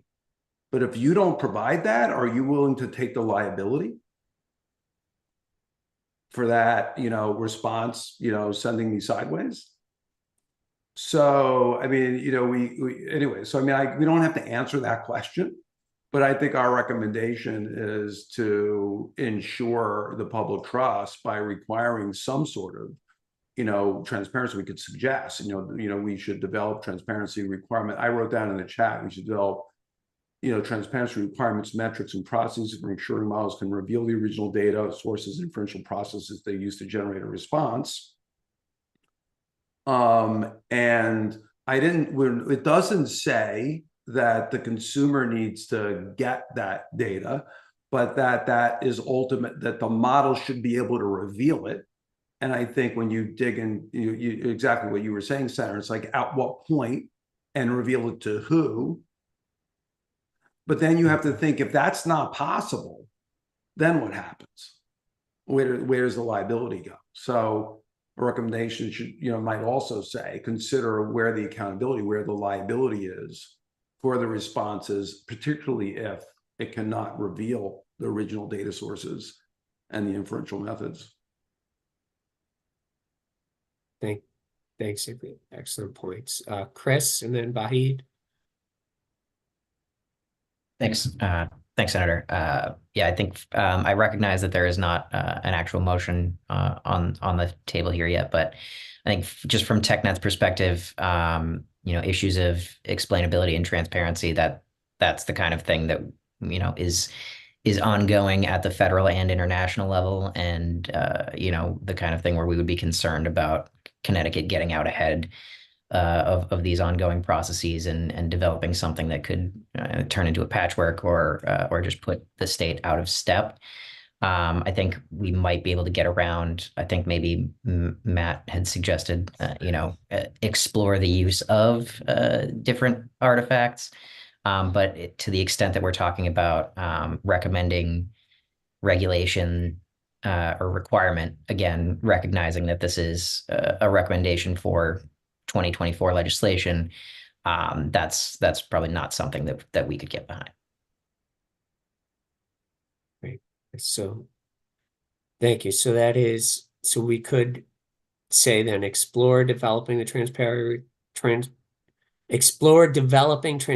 requirements, and then the rest as Dave Ferrucci had phrased it, or again, we'll open it to, and as you astutely pointed out, no motion has been made yet, so it'll be up to whoever makes the motion. But it sounds like if the explore developing, I would assume would have your support. I mean, do we object to that? Some of that, like, explore developing transparency requirements, metrics, and processes. I think the next thing, the next part of it is a little bit more detailed. It's not out of line with what the European Union, has been considering for a long time. I think it's consistent for ensuring models can reveal the original data source and inferential processes. I mean, is there any objection to that level? It sounds like this is consistent. Like, I think correct me if I'm wrong, but I think part of the value of Connecticut, you know, of this state making these recommendations is to reveal what is significant and important from our perspective, from this state's perspective. I think if it were legitimately in opposition to competing people working on this, if we're legitimately in opposition, I don't think we should shy away from that. But to the extent that I mean, like, it's all about diversity, right? To the extent to which it is consistent, let's not make more noise than we need to make. Yeah. And I think it's consistent at that level. Chris, do you agree? Oh, sorry, Dave. I think that sorry, I don't exactly know where the question was. Let me ask you again. So what I said was that, I mean, you're making a point that there are other efforts, and we're getting ahead of those efforts with some of these points. And my point was, look, if we're legitimately in opposition, then we should, when we believe it, we should say so. Yeah, I appreciate that. But at the same time, if our thoughts are consistent with some of the thinking that's already out there, that we should not say it, we should still say it because it reinforces the concern. And but we should phrase it in a way that doesn't create more noise, to the extent that we could create a state in a consistent way. I think to your point that you know, that makes sense if this were kind of, this document was just a statement of Connecticut's values, but the end product is a recommendation for legislation, and that's where we get that's where we have issues. We don't want to recommend establishing state level regulations that could be out of step with an ongoing federal work stream, or get out ahead of you know, international regulation.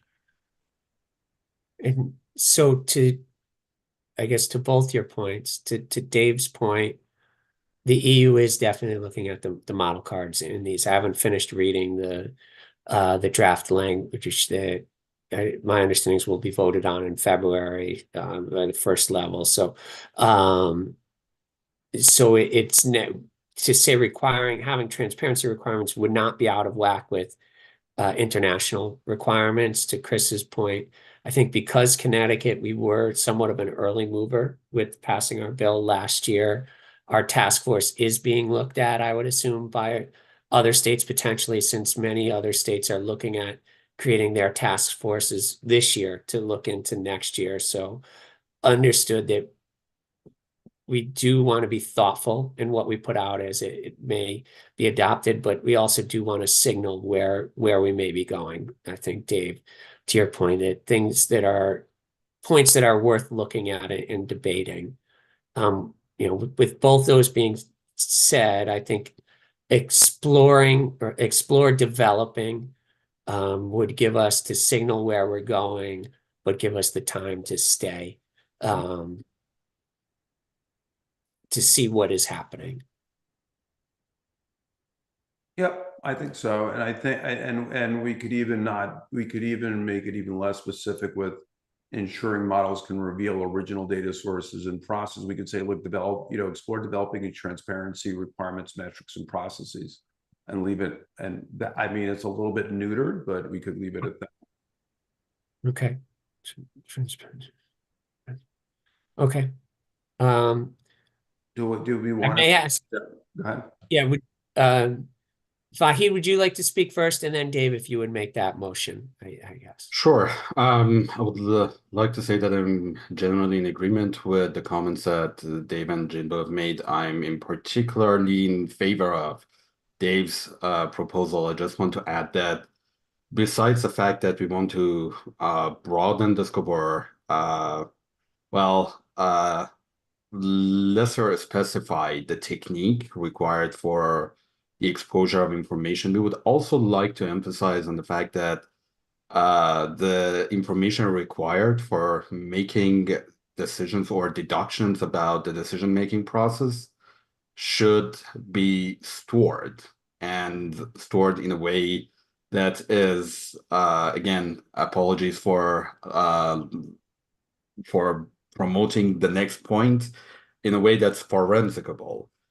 In a sense, we want the information about the dataset curation, the contents of the dataset, the processing of the dataset, the training of models, versioning of models, the evaluation iterations of model to be stored, so that if an issue comes up and the AG decides to go after the person responsible for that issue, the information is available. In other words, the Dober process is preserved, and at the same time, the information required for making decisions about who's responsible is preserved in the sense of chain of custody and other issues related to provenance and governance. I just wanted to bring up this point as part of this discussion. Just asking for transparency may not be enough. Asking for information that enables the transparency to be stored is probably required at this point. Thank you. Excellent points, especially on data provenance and as you mentioned, chain of custody. These are things we do really deserve much more examination and as we go forward. Dave, would you like to make a motion? Yeah, the motion is to include a recommendation where for exploring the development of transparency requirements, metrics, and processes, for AI models. I'll second. Okay. Can I just ask for maybe one point of clarification on Dave's, I think, overall recommendation, which seems sound to me, but that we're talking specifically about sort of systems when they're used in high-risk ways. I mean, I don't think that there's an expectation that transparency will be mandated or required for every single model. I mean, I think a company like Amazon, for instance, internally, we're probably using tens of thousands of models for all sorts of different things. I think, understandably, the public's interest in transparency is greatest when AI systems are being used in meaningful ways that can have impact on, their access to essential services, or that may have an impact on their rights. And certainly in those instances, we would agree that we do need to be exploring what the appropriate transparency requirements should be. I think where I would have some concerns is this idea that there are going to be sort of a one-size-fits-all set of transparency requirements. And so let's stay focused on the high-risk systems.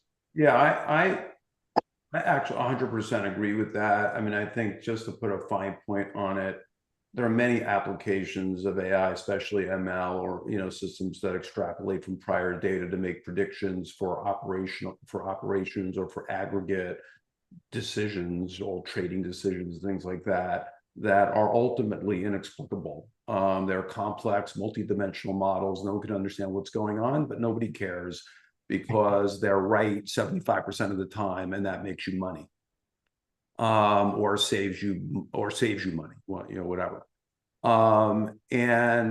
But where this is interesting how to include this language, but because that's where it becomes dicey.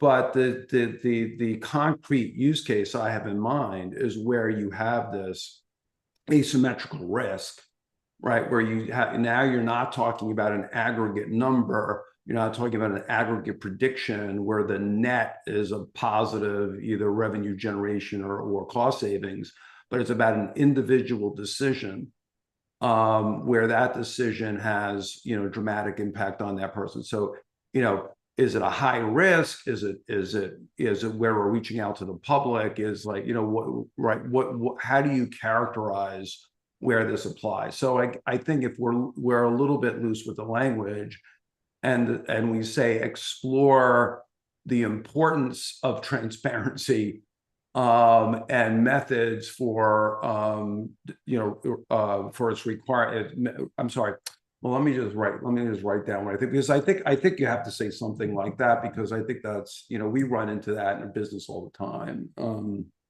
Yeah, Christian, excellent point. That right, when you're optimizing your supply chain, that's different than something that, in the OMB guidance, they call it either rights impacting or safety impacting AI or a high risk AI. They're in the same level of scrutiny doesn't have to go if you're using a chatbot for customer service, right? Versus something that's making a decision or can impact your fundamental rights. I gotta just add real quickly. I mean, this all makes sense to me. I feel like though, if you do add the word or the language, if you're talking about high risk, I mean that's also kind of a moving target. There may be future things in which we can't perceive that would exist that are high risk that aren't today. So, I think today's point is more exploring situations in which it makes sense to provide this explanation or where a forensic analysis is possible. We don't know, right? So let's figure out what those instances might be that would require something to be explainable. And I think that's maybe where we should spend our energy.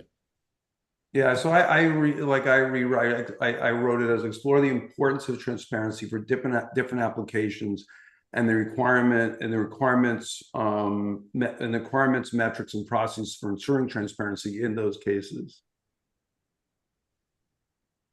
Okay, let me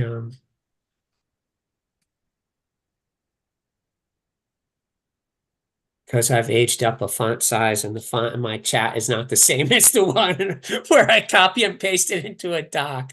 Explore the importance of transparency for different and the requirements, metric, and process for ensuring transparency in those cases. Okay. Would you like to withdraw your first motion then and make I withdraw my first motion and I make another motion. Make a motion to amend the motion to the motion. I second the second motion. Withdrawn it, you made it, and it is seconded. So thank you.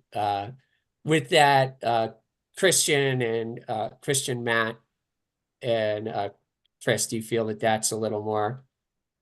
Yeah, I think that seems good. Agreed. Okay. All right. With that, if there's no further discussion, MJ, would you take a roll call vote on adding that recommendation? Yes. Roll call vote. George Mathadol. Yes. Vahid Bazadan. Yes. David Desroches. Yes. Christopher Gilrain. Yes. Joseph DeMarco. Matthew Lenz. Yes. Christian Troncoso. Yes. Dr. David Ferrucci. Yes. And Dr. Jinbo Bao. Yes. Thank you. Great. Thank you very much. And so I think the next, Vahid, do you want to discuss the issue of forensic ability versus explainability? I actually think that the majority of the points I wanted to raise about this have already been discussed. The issues with explainability have already been discussed. I made a point about the need for standardized storage of information at various stages of production and evaluation. And I think the motion that was just passed already encompasses the points I wanted to make with forensic ability versus explainability. Great. Thank you. So if we could jump then, because the next point was also your a combination of your recommendation and my throwing in something from the EU AI Act in there. Would you like to talk about the issue of safety benchmarks and the potential for regulatory sandbox? Of course. Benchmarking for safety has been an issue. I've done a little bit of work in avionics, and I've noticed that there are various businesses that are especially spun up to interpret and then certify the safety of avionics and aviation-related technology. And that could be a major obstacle towards the advancement of AI if we were to adopt a similar model. We want to make benchmarking and certification/verification as readily available, as seamless as possible, so that it doesn't hinder or it doesn't slow down the advancement of AI, particularly in the smaller organizations. And to that end, I believe the states should provide publicly available standardized safety benchmarks as well as safety evaluation tools, more technically maybe in the form of APIs that do black box testing, or even frameworks that provide the means for standardized evaluation from both the tool provider end and the states end, so that everything is transparent, everything is made available, and the cost of safety verification and benchmarking is decreased.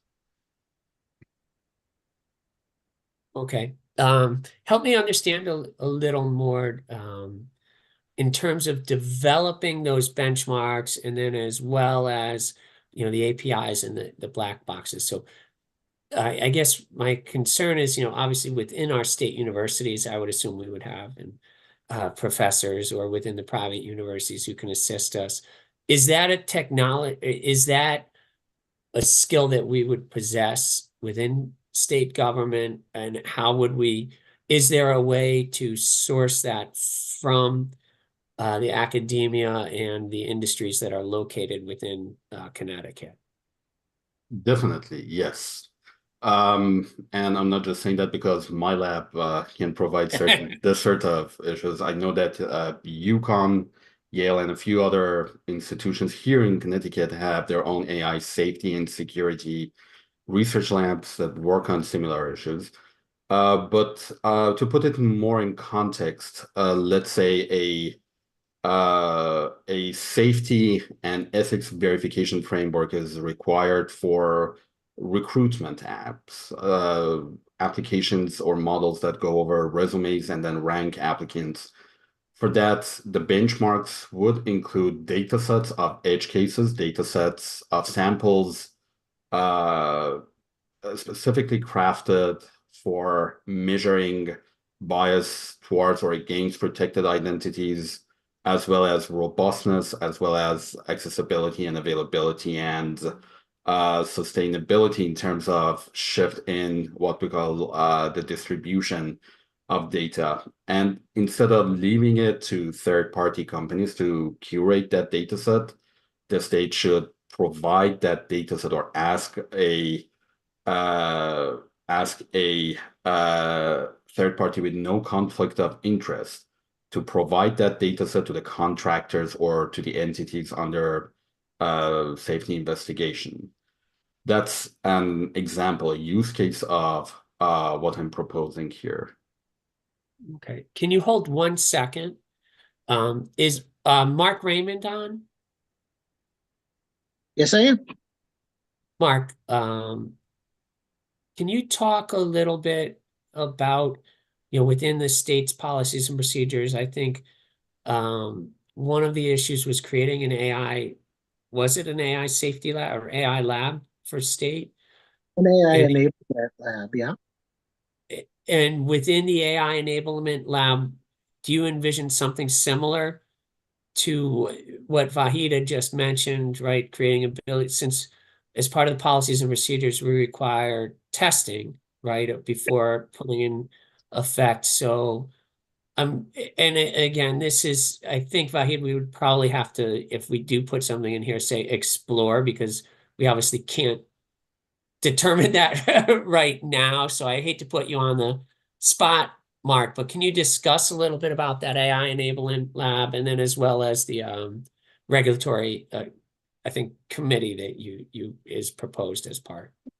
Yeah, the AI enablement lab, as we were thinking about it, was less like an underwriters or consumer reports kind of lab, and more like the place where you could take a use case or an idea and explore how to implement that safely, whether it's within some already proven technologies or ones that need to be sort of dissected and understood and played with before you could say, yes, this is a concept that we could proceed with. So it was really organized around the concept of there's going to be a lot of questions about, can we use something? What does it look like? How to use it safely?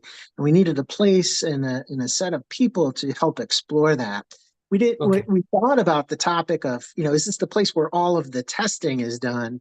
And said, no, that's not, we didn't envision that to be a function of the lab, but we knew that there needed to be a more professionalized and repeatable sort of testing function to be able to apply as these solutions emerge. So I hope that answers your question. Oh yeah, no, thank you very much. I think to our earlier point about reusing existing state legislation and resources wherever possible, I was just trying to see if what was being created was going to be similar to what Vahid was mentioning. It doesn't sound like it. It sounds like it would be something separate. So I was just thinking if we were going to be creating that for state use, maybe there would be a way to explore. But it sounds like they're different ideas. So, but thank you for speaking on that. You're welcome. Now, Vahid, can you talk a little bit, I mean, just for my own enlightenment, right? They do talk a lot about doing the regulatory sandboxes as part of the EU AI Act. Is that, I mean, would that in some way be similar to what you're discussing with like the APIs for the testing for the black boxes, or?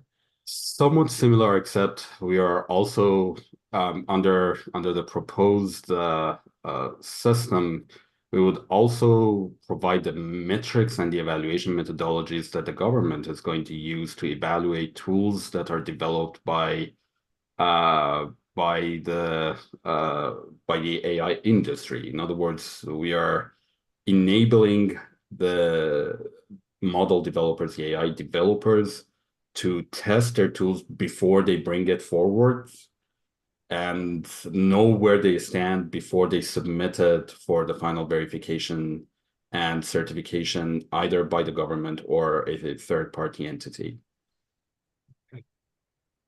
And Jim, I see your hand is raised. Yeah. I guess this is more like a question to Wahid. So there are so many different kinds of AI applications, even for just GPT. Some people do question answering, some people do document summarization. So when you say the state should provide, I support the idea that the state should do something to help standardize the process of evaluating different AI systems. But I kind of wonder, what would be the concrete metrics, or what kind of strategies are we going to use? So Vahid, maybe you can elaborate a little more for me to think about it. So if I understand your question correctly, you're asking about addressing the variety that may exist in AI systems.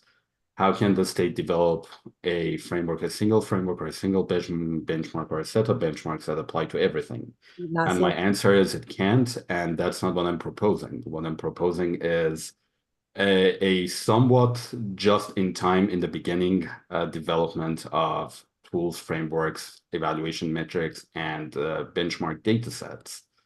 And I suspect that the state will at some point install a mandatory verification and certification pipeline for the type of AI technology that it adopts, as a particular AI tool is being considered or provisioned for adoption.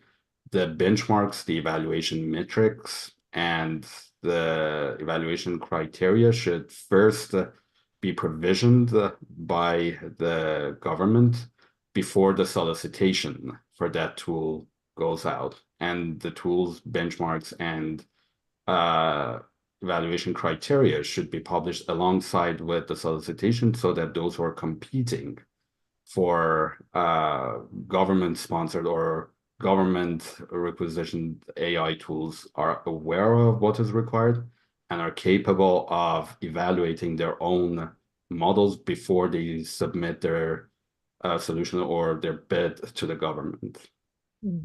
I very much support the idea that any system or product should go through a evaluation stage before they can actually get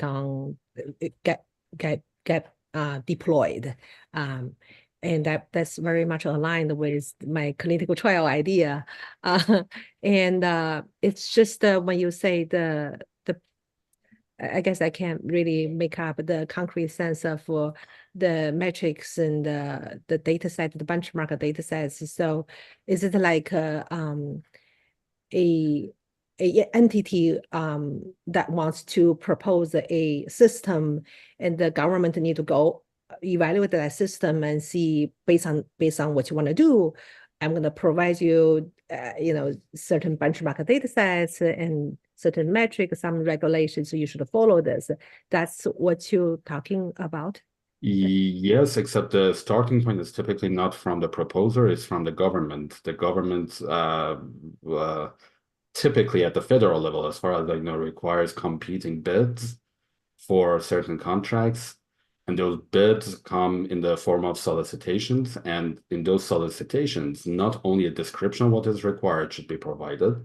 What I'm proposing is that besides the description of the requirements, the benchmark, the verification methodology, and the tools should also be provided by the government so that the contractors are aware of the concrete process of evaluation so that they can do it on their own without resorting to third-party tools or without having to spend extra money on developing their what they guess to be the evaluation tools and methodology used by the government to test their systems.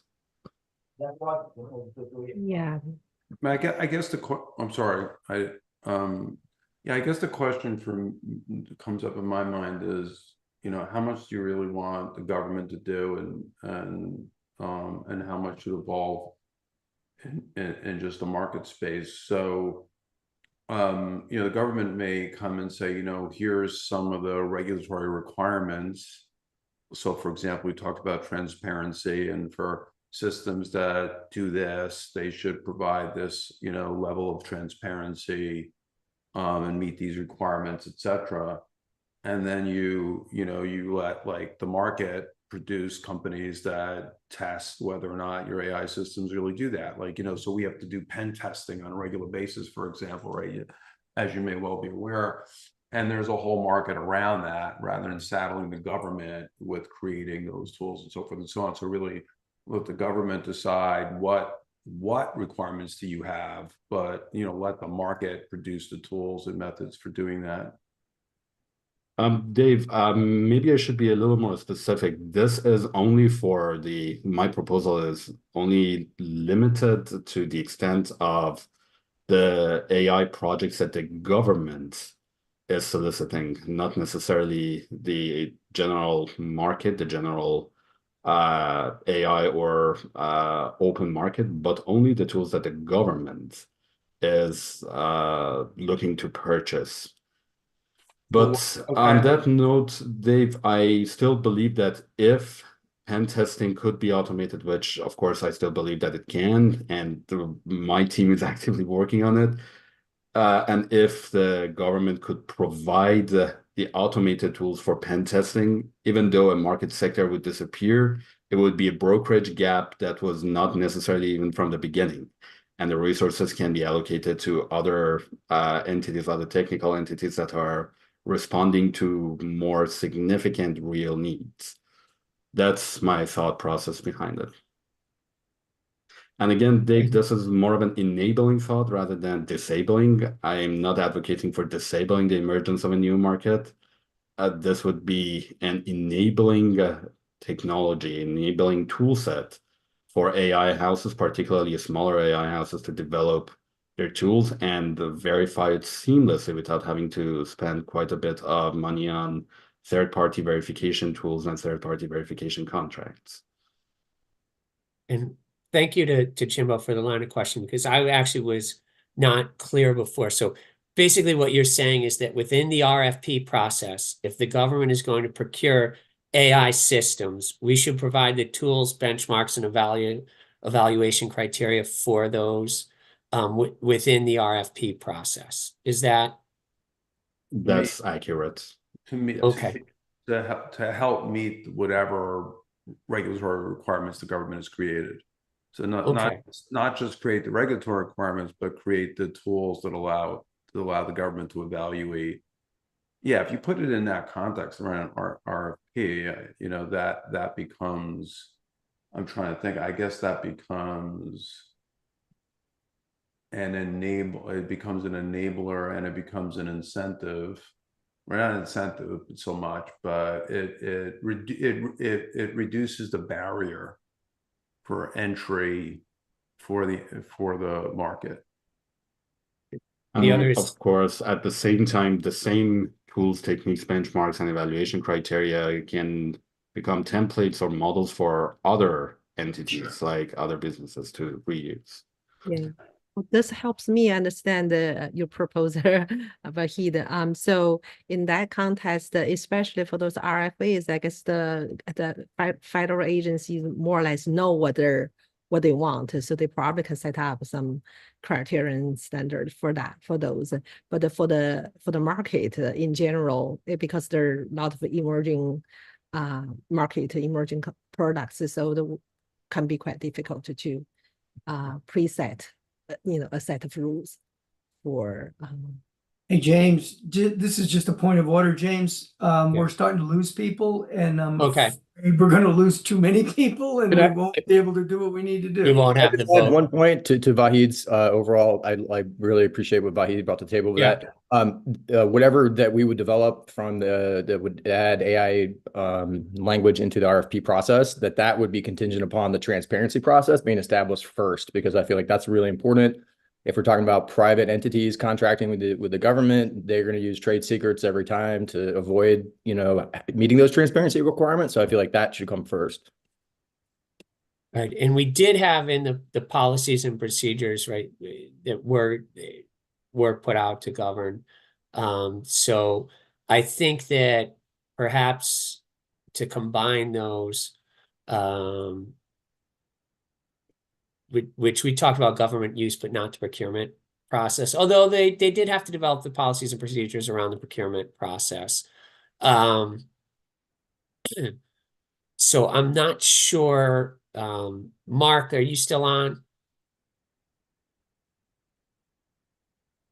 Okay, so as Nick pointed out, we are beginning to lose people. We did say we were going to go till 3. We are a little after 3. I think that is something, again, that Nick and I will include in our letter. I'm not sure with the additional recommendations. I think Invest in AI Research, we somewhat had that already included up above through the higher ed and CASE. The CT AI Alliance, again, I'm not sure if we can somewhat incorporate that as part of creating that standing committee, right, that we talked about up above. And so with that, the only item which we also in some ways had the task force to look at creating the voluntary CT pledge to use AI for solving societal challenges. I think, so I do feel like, and I think that the impact assessments would also come under, in some ways, under the transparency and accountability that we said, exploring the methods for that. So I don't know if that's necessary to discuss, as well as that comes under existing frameworks, since they are required under our existing data privacy laws. So with that being said, I don't, he will include, I have some notes on that. So what we'll do is over the next day, Nick and I will work on a draft letter for the beginning of this. We will circulate it to all of the voting members of the task force. And then without objection, that will be added to the final report that we will make sure that is disseminated on Thursday, on February 1st. With that, does anyone have any comments? And then I'll turn it to Nick to give his final words, and then I'll give my final words. Dave.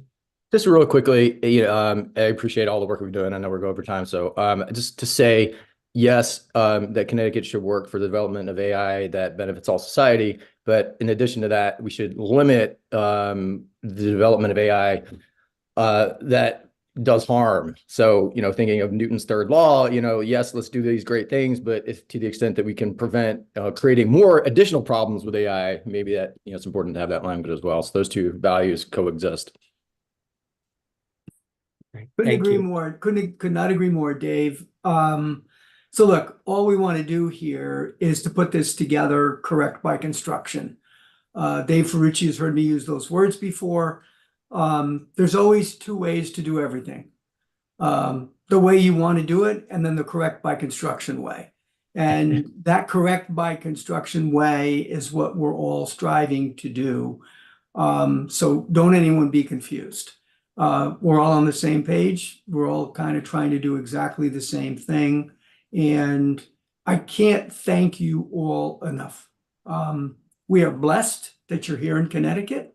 This Brain Trust has been just an amazing force to watch develop over the last several months. So my sincere thanks to you all. And we'll try to wrap this up, as the senator said, in a way that you'll all feel comfortable. And no good deed goes unpunished, so you can expect to hear from us again for more work on this topic. Thank you, Senator. Over to you. Nick, thank you. And when I went into college, one of my friends told me, he said, make sure you stop and look around, because never again in your life will you live and work in such close proximity to such a diverse and talented group of people. And I've been blessed to be in the legislature, where I once again get to not necessarily live, but to work in close proximity with a diverse and talented group of people, diverse in thought, whether it's racially, economically, thought especially. And so I just wanted to thank everyone for sharing their talents, and even more importantly, your time. The time is the most precious thing we have, and we spent a lot of time in this task force, and I appreciate you all giving us your time. I think that we have a tremendous opportunity. We know that there is a lot of fear now around AI, and just in general, I think we live in what Thomas Friedman calls the age of acceleration, and that changes are happening more and more rapidly, which also increases our anxiety. But I think one of the things we've learned is that change is a constant, and so it's causing us stress, but we know that change is happening, and we all are trying to work together to make sure that we're making change for the good. I want to thank Nick for his time and expertise and friendship and guidance. It's been invaluable in this process. And when we talk about change, I've read Nick's book, If Nothing Changes, Nothing Changes. And I think one of the things, I think when you looked at your decision, is just keeping that in mind. If we want things to happen differently, right, we can't keep doing the same things and expecting different results. And so I think, while we've seen major transformations in the past, we haven't necessarily always been as thoughtful about what the impact would be of those changes going forward. And I would just make sure that we are thoughtful this time around on the impact that this can have on the work, the way we do it, but who does it, and making sure that benefits accrue throughout society. So thank you for your time and for your talents. And we look forward to, as you see, a few of these recommendations were to continue our work in some form. So the work is not done, and we will continue it. And please, as we go through the legislative process, I would encourage everyone to hopefully to testify, if not in person or by Zoom, at least to submit written testimony, as we are sure to have a number of bills related to AI and driving Connecticut's AI future. So thank you. Thank you all very much. Be well, be safe. Cheers.